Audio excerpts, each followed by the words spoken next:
Super. Okay. Good morning, children. I welcome you all to today's video class. In today's video class, I am going to teach you third lesson, glimpses of the past. Okay. What does this lesson say? Or what is the core of this lesson? This lesson says about the glorious and historical past of our country. It is a pictorial story. Actually, this lesson has been framed in such a way that through 9 segments of pictures, they describe vividly the glorious and historical past of our country. Okay, I will explain each and every domain of the pictures. What does this picture stand for? What does this picture represent? I will explain you one by one. Before to start with these things, let me give you a brief idea about this lesson. This lesson says about the arrival and the existence of British East India Company. Who are they? How they entered into our country, where they established their first factory, how they extended and expanded their dominance. Everything will be dealt in detail in this lesson. And in this lesson, you are also going to learn the sacrifice of our freedom fighters. Okay, fine. So to begin with, the first picture. If we go through the first picture, there you can see that picture shows you an important function held in New Delhi. In the first picture, you can see an important function held in New Delhi. In that picture, you can also see the greatest playback singer, Lata Mangeshkar, who was singing a patriotic song in Hindi.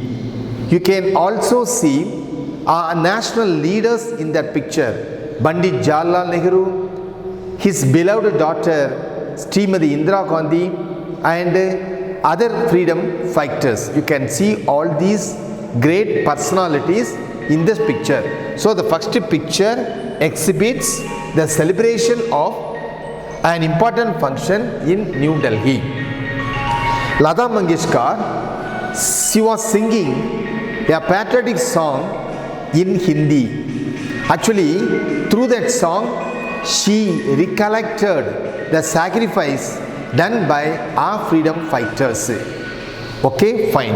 So that was a theme of the first picture. The domain of the first picture says or exhibits that there is an important function held in New Delhi and all important national leaders and freedom fighters took part in that function.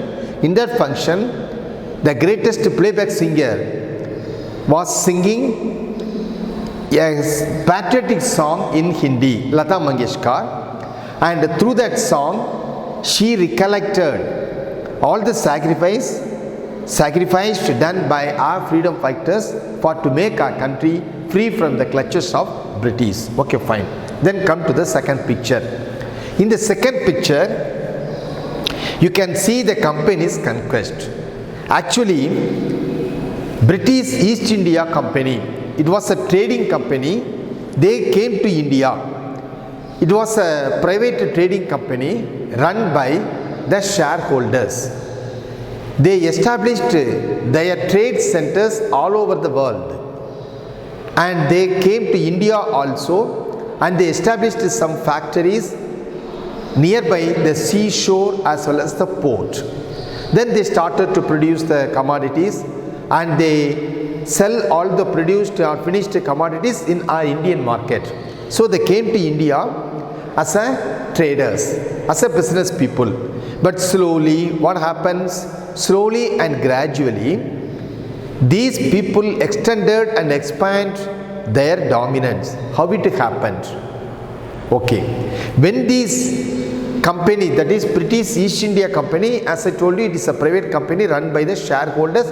They are answerable to the British government, and they came and established some factories in our soil, and they started to produce goods and they marketed it in our Indian markets.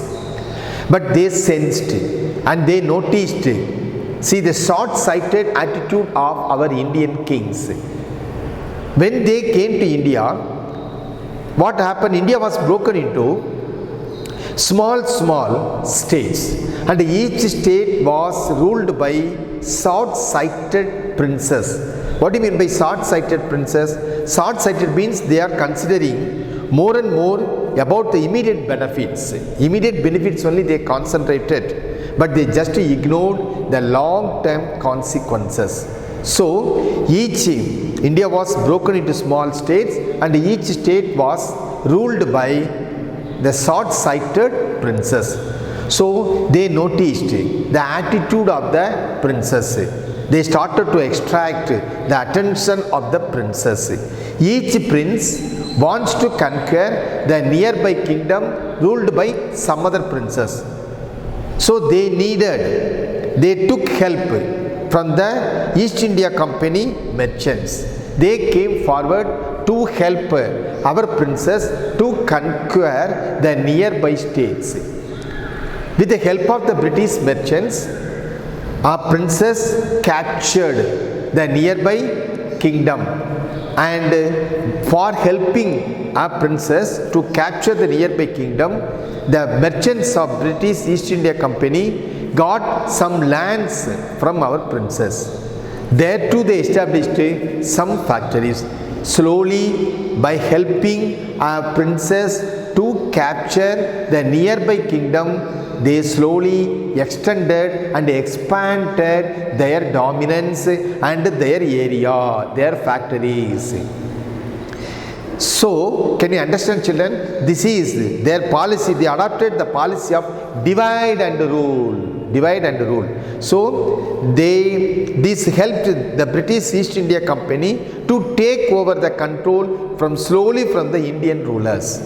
When they helped one prince to defeat the nearby kingdom, then they got the rights to rule that area. They got the rights to run or to rule that particular kingdom. So slowly they start to connect, they start to join so many independent kingdoms, and they themselves formed a great kingdom. Slowly they attached, they annexed all the defeated kingdoms, all the defeated states, and they formed a big states, and slowly they started to rule the country, or slowly they started to capture most of the states of India. But the short-sighted princes didn't analyze. They don't know the real cunning principle and policy of these freedom fighters. They become the victim of the circumstances. So some short-sighted princes were happy with the Britishers, and were also helpful and grateful to them, because these merchants helped them to capture the nearby. Using the help or support of the foreigners, they defeated the princes, but they have forgotten they are the princes of their own country. So these rivalries helped the company to defeat and subdue other Indian princes one by one. This is called the short-sighted attitude of the princes. For example, in a particular area, there are 2 to 3 states run by different princes. The princes of one particular area wants to capture the nearby states. Then he approached the British East India Company officials. They helped this prince to capture the nearby state. Then they helped to some other state prince to capture the nearby states. So in such a way, these rivalries helped the company to defeat and subdue Indian princes one by one. But what happens? Here there are some rulers, they are far-sighted, like brave Tipu Sultan. But he fought bravely the British government. He fought bravely British till he died fighting. How did Indians react to these people, to this conquest? But the short-sighted princes totally were ignorant of all these consequences, because slowly the British merchants extended their dominance all over India. They slowly annexed the defeated states, and they formed a big state where they started to rule. Okay, fine. So, how did Indians react to this conquest? It is God. Some of the Indian princes who helped these British people to conquer the nearby states considered these white people, that is the British people, as God. It is God who sent the British people. They considered in such a way. They considered them as God because they came to help them to defeat the nearby prince of the states. But they are of our country prince. They have forgotten. It was not in their mind because they are short-sighted princes. Only thing, they want to conquer the nearby states. For that, they got the help from the Britishers. Okay, fine. So our destiny is linked with them. They thought like that. Some say that the white man has killed or dethroned our kings only. Some far-sighted princes started to realize.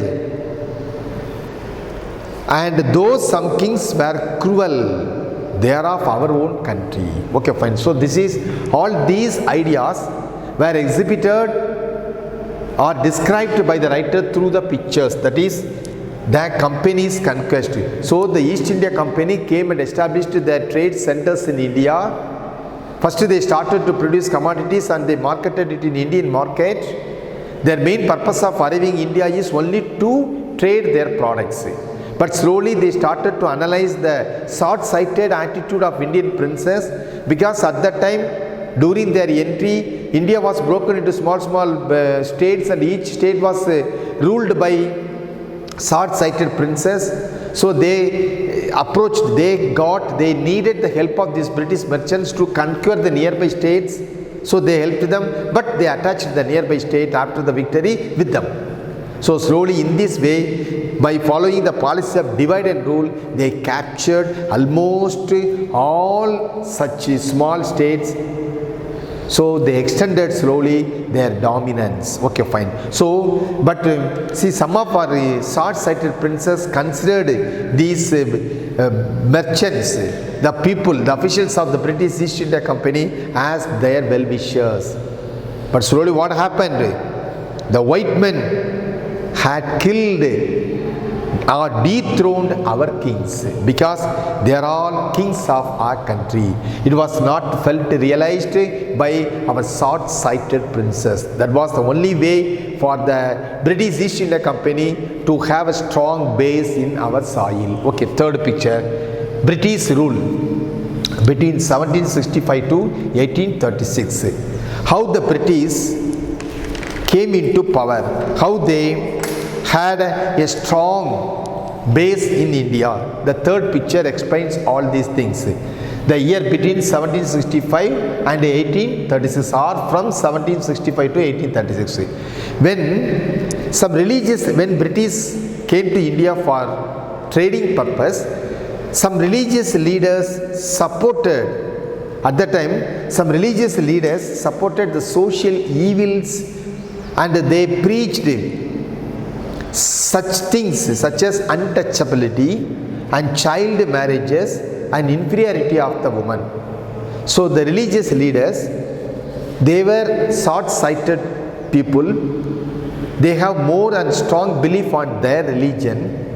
These people started to preach the innocent people about the untouchability, child marriage and inferiority of the woman. All these social evils were mostly prevalent in our soil when British came to India. So they analyzed, they observed the attitude of these religious leaders.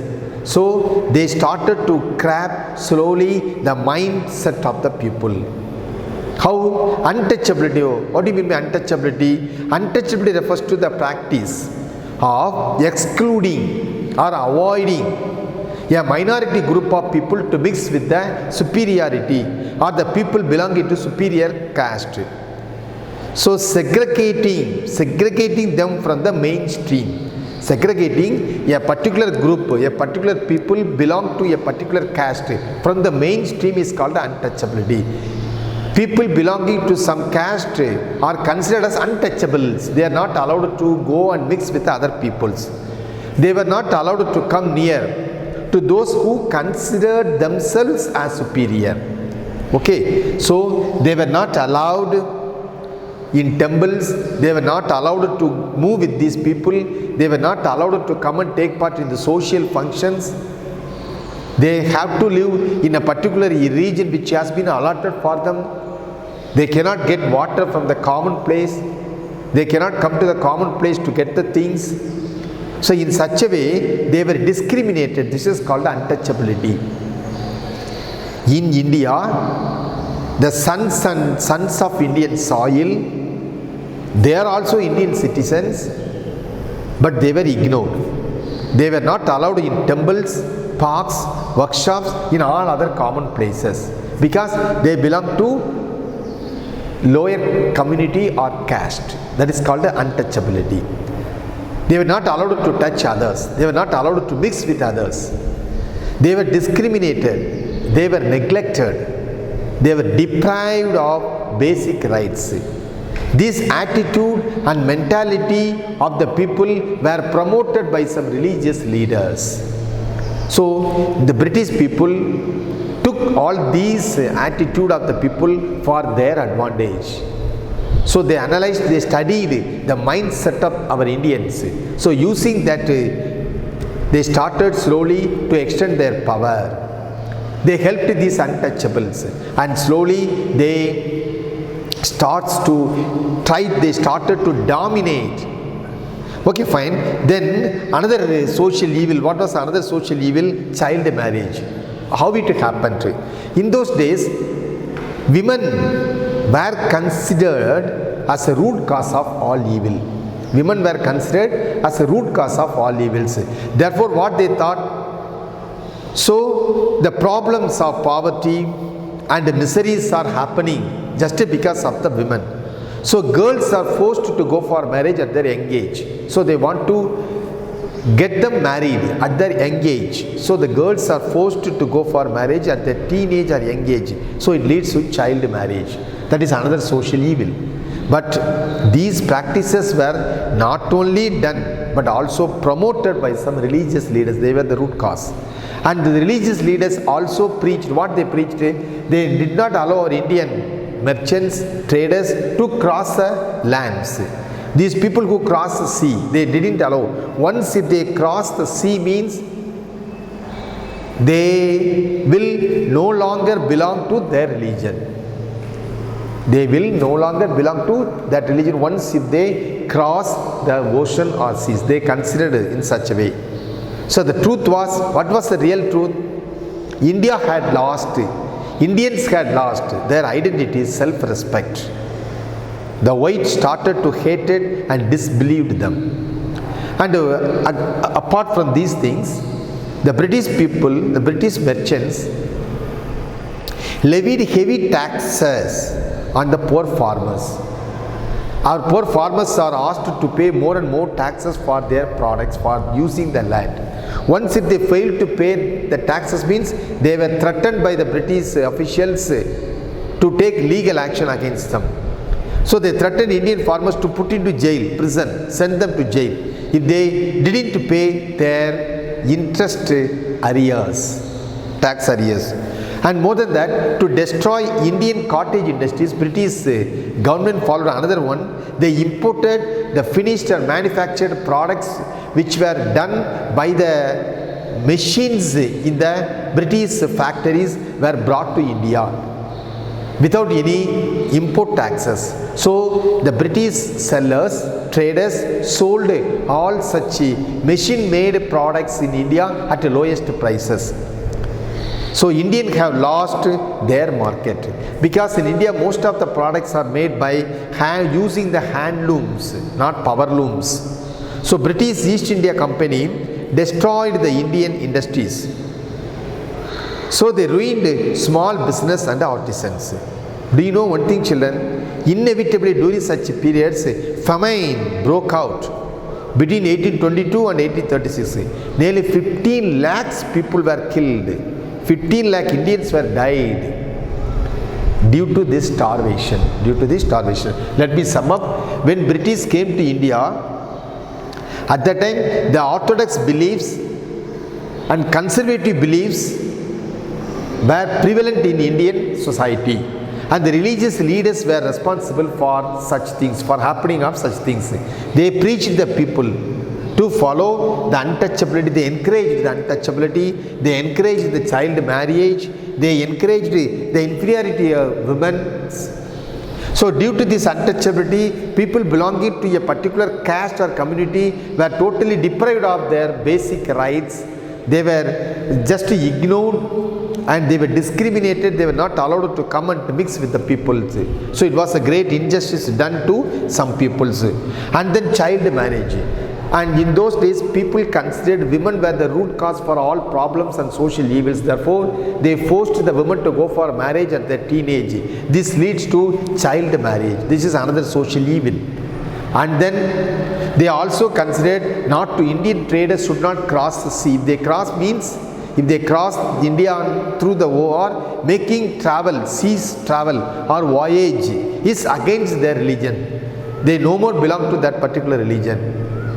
So all these helped the British people to have a strong base on our land. And more than that, they levied heavy taxes on the farmers. If they failed to pay the tax means they took legal action against the farmers. They threatened them. And then they brought the industrial products from the British factories and they sold it in the Indian market at less prices. But Indian products, Indian traders were not able to fight with them because they sold all the products at less and less prices. So totally Indian industries were ruined. At that time, a great famine broken out.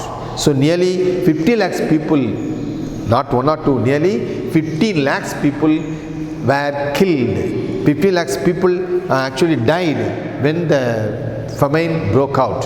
So what is then? What's the fourth one? Rajaram Mohan Roy.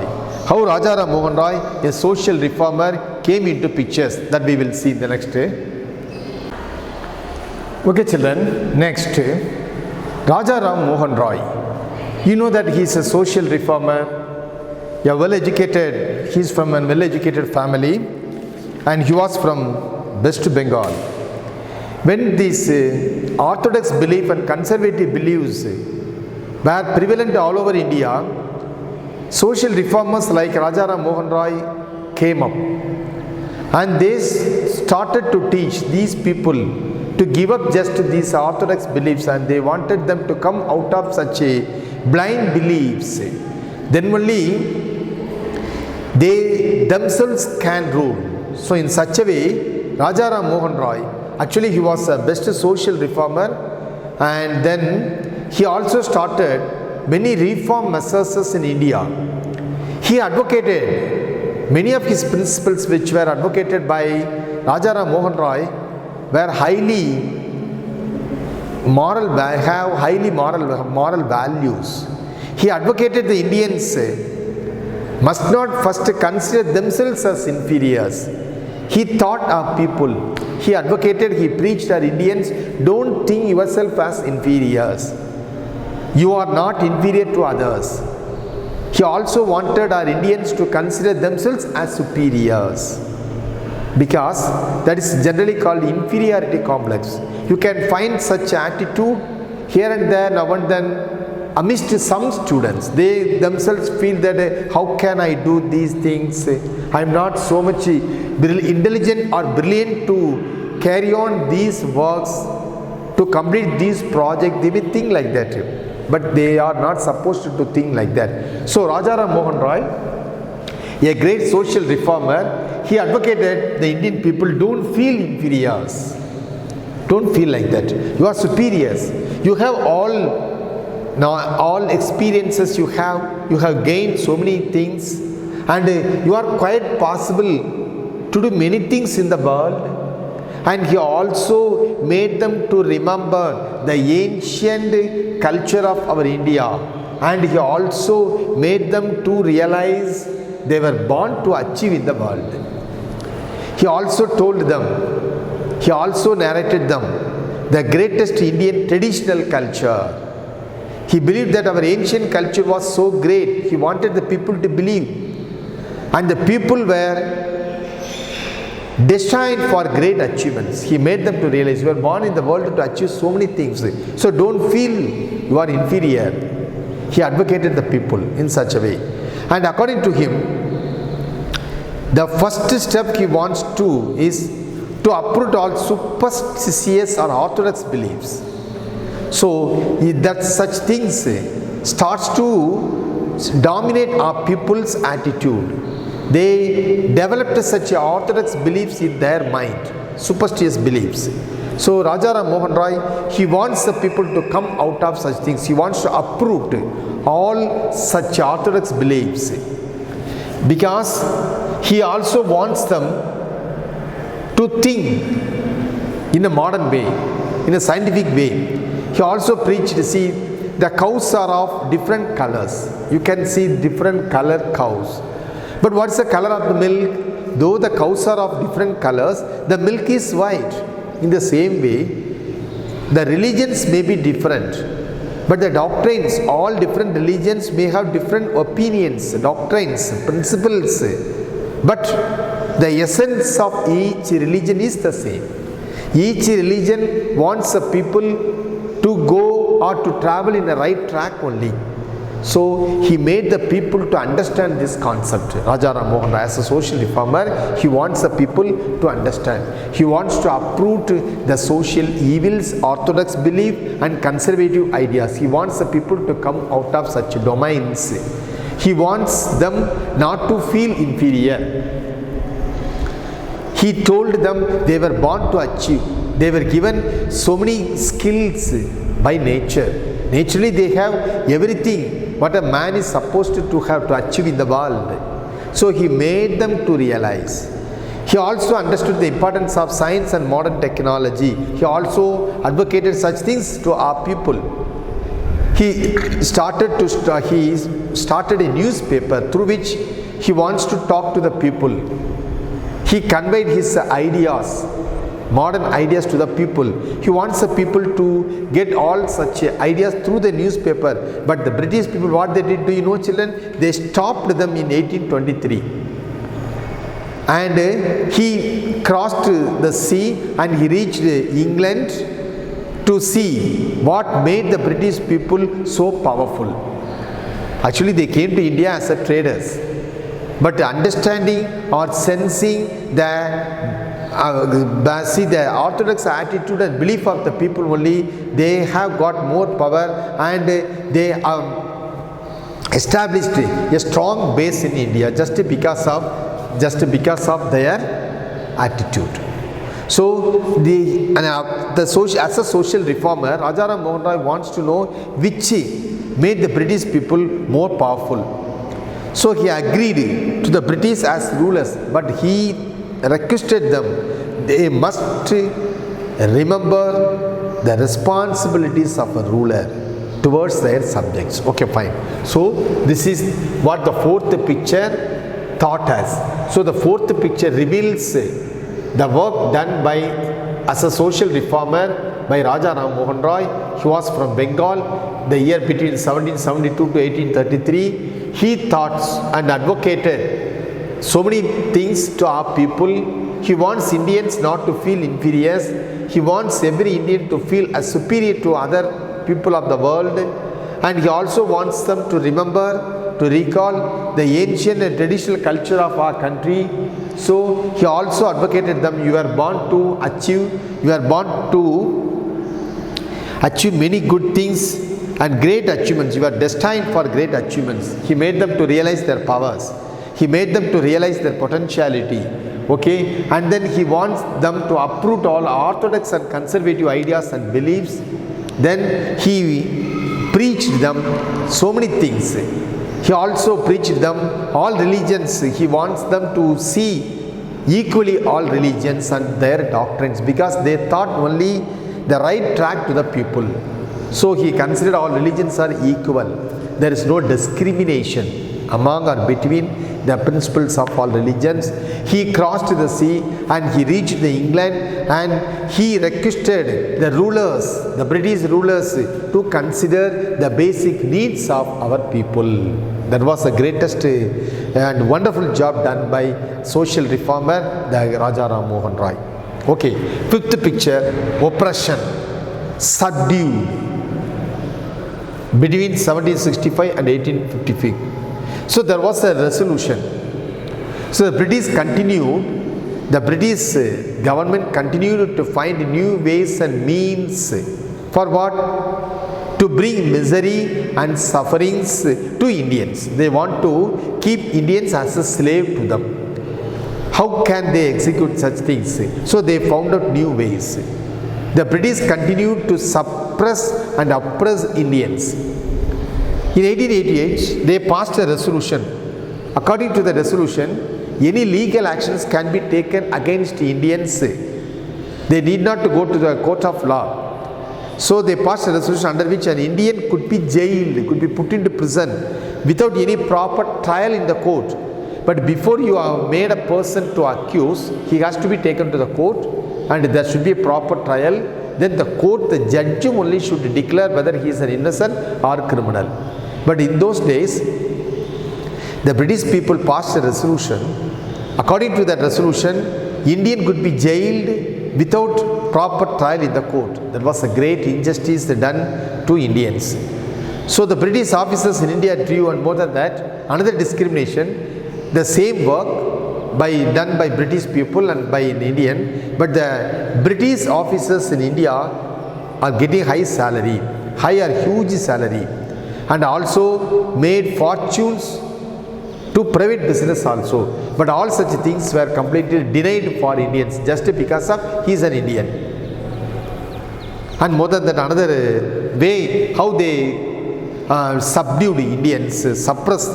The British were exporting goods in good quality goods. They exported from England to our Indian soil, and the goods which were made in the British factories. In 1829, do you know, children, nearly they were importing goods worth 7 crores. So they imported goods worth 7 crores to India. What happens as a result? The British grew richer and richer, and the Indian industries started to ruin. Slowly they started to decline, because they cannot fight with the products which were brought from England. And the government, the Governor General Bending rightly pointed it out. The miseries of the traditional cotton industries in India. This means that cotton weavers were forced to starve because cotton mills set up by the British people in our soil. So they produced much cheaper clothes with the help of machines that totally destroyed Indian handicrafts. So in such a way, British people had planned to suppress and oppress Indians. The first thing, they found out many new ways and means to suppress the Indians. So they legislated many things against Indians. According to the recent resolutions, any action, legal actions can be taken against an Indian. So an Indian can be put into jail without proper trial in the court of law. That was a great injustice done. And the same, for the same work, British people were paid highest salary, but for the same work, Indians were paid low salary, and other benefits they received, but the Indians were totally denied for such things. And then they imported goods from factories of England. They were made in England without any import tax.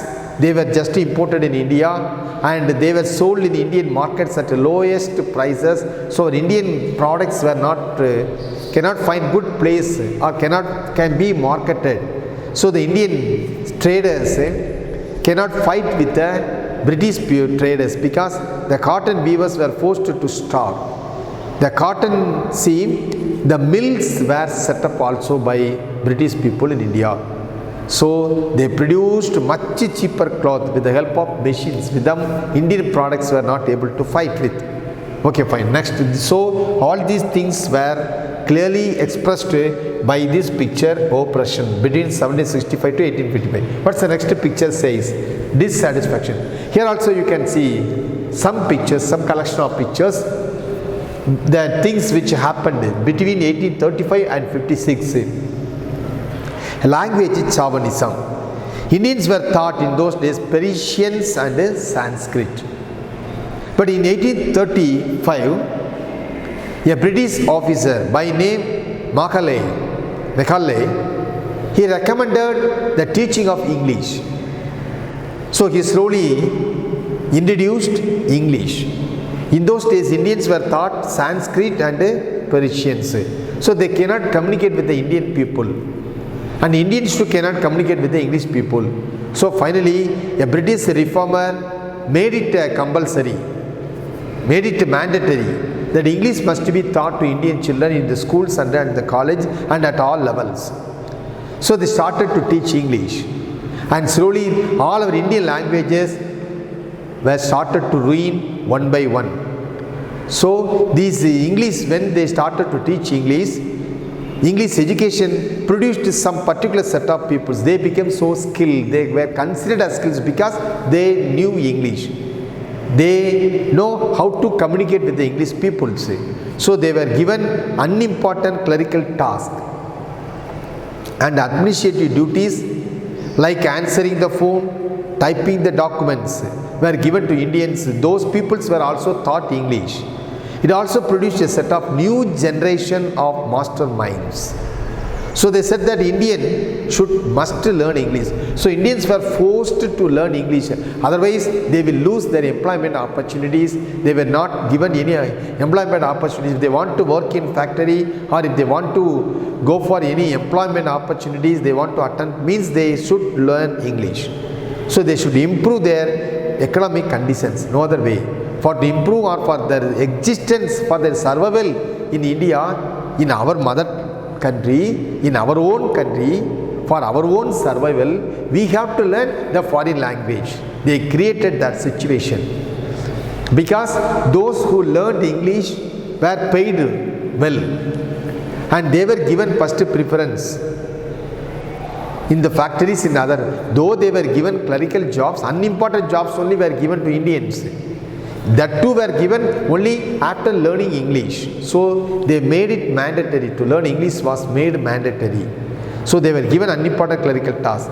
So they should improve their economic conditions. No other way, they have to learn English. They needed to convey this to the British Parliament. By 1856, the British had conquered whole India, almost whole India. And what happened? They cared little about the welfare and well-being of Indians. Indian kings and rulers became puppets of the British government. They became puppets. So they were forced to follow the rules and regulations often laid down by the British government. The British had lost, the people had lost all jobs and lands.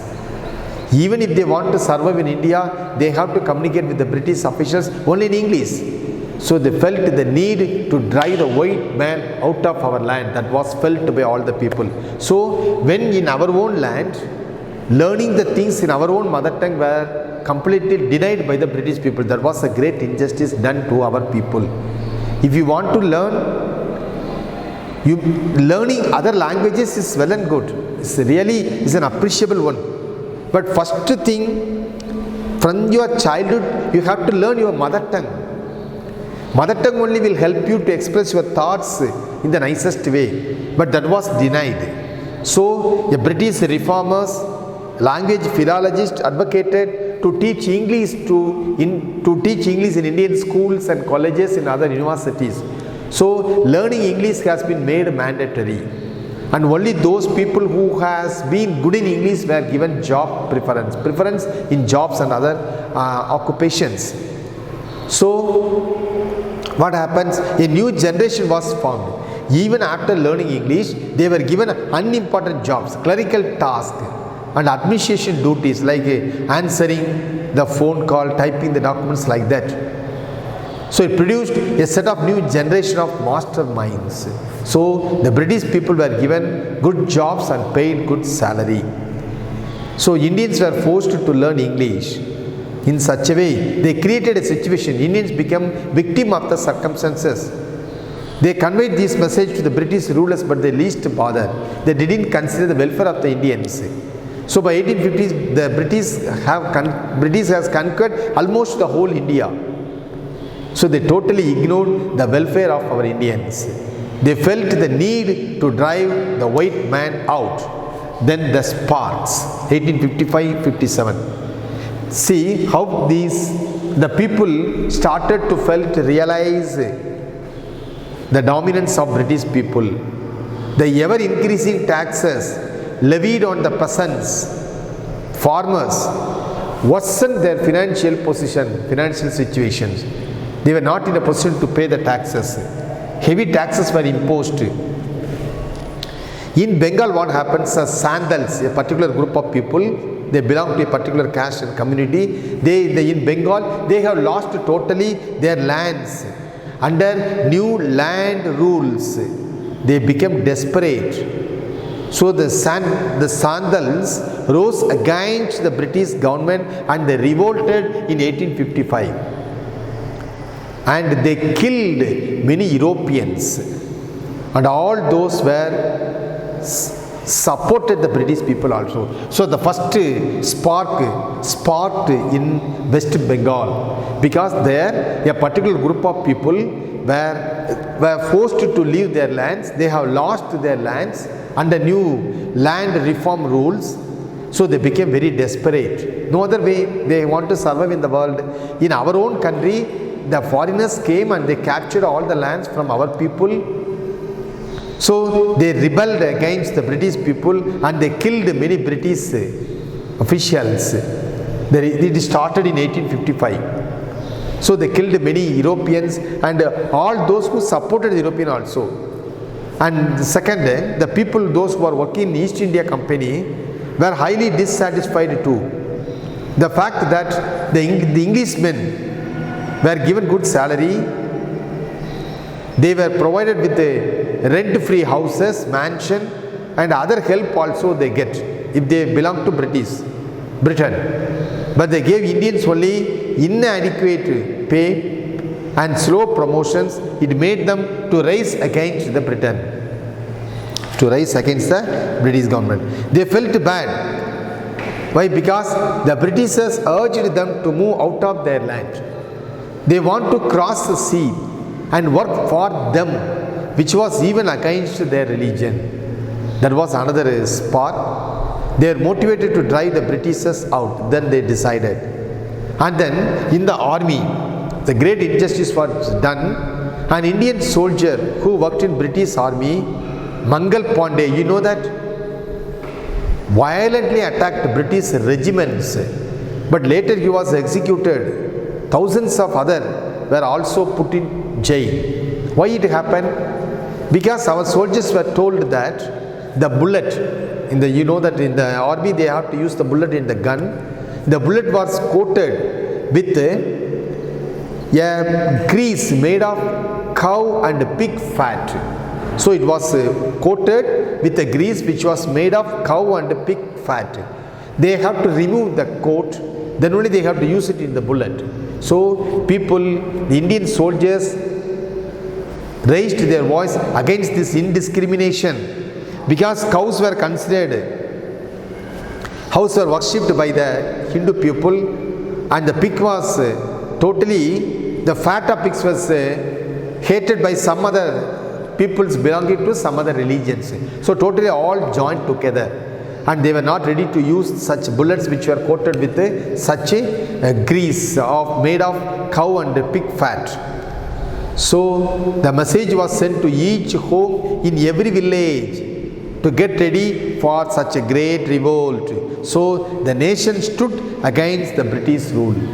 The nation stood against the British rule. So the sparks sparked due to heavy taxation and acquiring when they acquired land from our Indian farmers, and then injustice done to the people, those who worked in the factories and companies, discrimination in the payment and other benefits, and how Indian soldiers were forced to use the coated bullets which were made of the grease, made of cow and fat. Then the great Mangal Pandey, an army, he raised and violently attacked British regiments. Then the last two pictures, revolt. So these were, see, this is the seventh picture which uses all these message. Next, eighth one, revolt, 1857. That is called the first war of independence. How it happened? Okay, children. Next, eighth picture. What does this picture says? Revolt. See, the urge to crow. Revolt, its eighth picture says, the urge to free the nation from the Britain continued to grow. People started to feel. The city of Meerut also experienced a violent outbreak. Because all joined together, they unified in their attempt. They want to make our country free from British regime. So the sepoys, the soldiers, marched and moved towards the Delhi. So they prepared themselves for a great fight against the British government. They accepted to support the emperor like Bahadur Shah. So all the sepoys of all over the country started to form a great rally and they started to move towards our capital, New Delhi. The revolt continued to spread and started to grow among all states of India. They even get the support of the landlords, and those also lost their land due to these new land rules. So the people were angry and wanted to fight the Britishers uniformly. Unified voice, everywhere you can hear. We want freedom. We want freedom. India is our country. We want to rule our country. We don't want others to rule us. So such voice echoed all over India. So the urge to free the nation of the British continued to grow. And people and soldiers joined together, landlords, peasants, and all formed a great gathering. They started to form a rally. They started to move towards our capital, New Delhi, to support the king, Bahadur Shah. So all these things were explained in the pictures of 8th domain, revolt. Then 9th, the last. In this collection of pictures, you can find the fight for freedom. The most important one, that is called the first war of independence. What happens here? What does this picture explain? Many former rulers who have lost their lands joined together for a great fight against, lost their kingdom and led the freedom struggle. They led the freedom struggle. Many good leaders like Maulana, Ahmadullah, or Farizafat, these leaders motivated the people and they want the people to join together to fight against the British government to make our country free. And people at Burli, Kanpur and Allahabad rose forwarded to. So all these people of all these regions rose against the British government and they raised their unified voice against the government. And former rulers like Beham, Hazarat, Mahal of Lucknow joined them because here kingdom had been taken by the British and they strengthening their power. So all these rulers of the former Indian rulers also joined together and they started to lead the freedom struggle.